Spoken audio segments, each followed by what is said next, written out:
काशी के आनंद रूप वन में रमण सदाशिव और पराशक्ति करते हुए यह चिंतन कर रहे थे। मन में यह इच्छा उत्पन्न हुई कि किसी दूसरे पुरुष की सृष्टि हमको करनी चाहिए।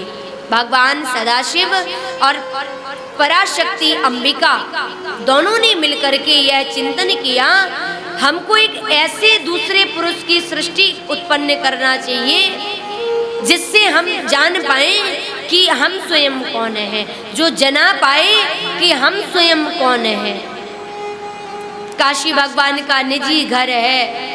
काशी को छोड़कर भगवान शंकर कहीं जाते नहीं हैं। प्रलय काल के समय भी त्रिशूल में धारण कर लेते हैं और फिर उस काशी को जस के तस रख देते हैं।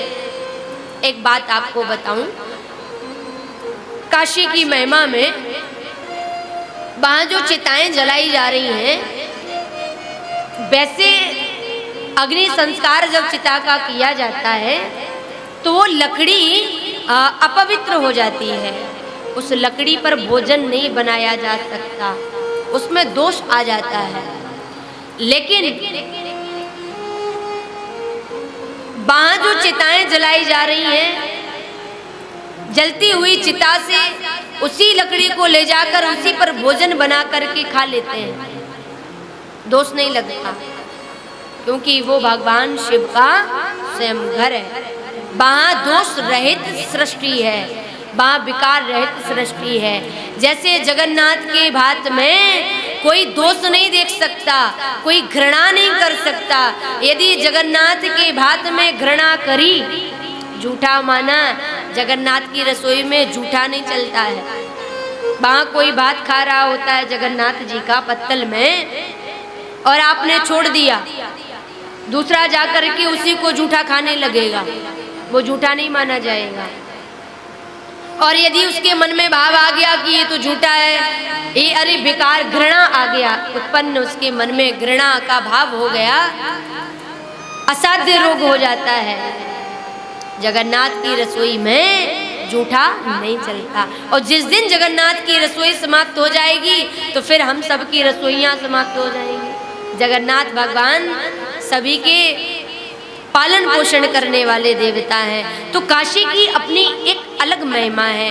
उसी काशी में सदाशिव और पराशक्ति दोनों बैठ कर के चिंतन कर रहे हैं। सायंकालीन का समय है। सायंकालीन समय जो बेला है, उस समय पर ना तो हमें विद्या अध्ययन करना चाहिए, ना ही हमको भोजन करना चाहिए, ना ही हमें शयन करना चाहिए। हमें सारे कामों को छोड़ करके उस समय का जो समय है वो केवल भजन के लिए ही नियुक्त करना चाहिए। केवल भजन करने के लिए वो समय बना है। यदि उस समय पढ़ने वाला पढ़ाई करता है, विद्या भूल जाता है। भोजन करने वाला रोगों को न्योता दे लेता है। सोने वाला आयु घट जाती है, आयु नष्ट हो जाती, पाप का भागी बन जाता है। तो भगवान शंकर के गण, मैया पार्वती, सदाशिव सायंकालीन बेला में भूमि पर विचरण करते हैं। शाम को देखते हैं कि कौन व्यक्ति हमारा भजन कर रहा है, कौन व्यक्ति कामों में लगा हुआ है। भगवान शंकर की दृष्टि उन जीवात्माओं पर पूरी पड़ रही है। और यदि कोई भजन करता हुआ उस समय दिख गया तो महादेव को बड़ी प्रसन्नता होती। महादेव कहते हैं अब इसके जीवन का पूरा ठेका मैंने ले लिया, अब हमारी जिम्मेदारी है। क्यों? ये शाम के समय भी, यानी मेरे समय में समय निकाल करके मेरा भजन कर रहा है। किसी दूसरे पुरुष की सृष्टि हम उत्पन्न करें, पराशक्ति भगवान सदाशिव ने निर्णय लिया। जिस पर सृष्टि निर्माण की जा सकती, वंश वृद्धि आदि का कार्य उसके ऊपर सौंपा जा सकता है। भगवान शंकर ने उसी समय ध्यान किया, वामांग से विष्णु को प्रकट किया। विष्णु प्रकट हुए और दाएं अंग से श्री ब्रह्मा को प्रकट किया। जिस समय दाएं अंग से ब्रह्मा प्रकट किए, ब्रह्मा को उठा करके विष्णु के नाभि कमल में डाल दिया। ब्रह्मा जी जब निकले तो चारों दिशाओं में देखने लगे, 4 मुख वाले ब्रह्मा बने। ऊपर जाते कमल पुष्प के, फिर नीचे आते, फिर ऊपर जाते, फिर नीचे आते। ये नहीं जान पाए मेरा जन्म कहाँ से हुआ। आकाशवाणी हुई, 2 शब्द सुनाई दिए, ता और पा। तब करोगे ब्रह्मा, जान पाओगे कि तुम्हारा जन्म कहाँ से हुआ। भारी तप किया।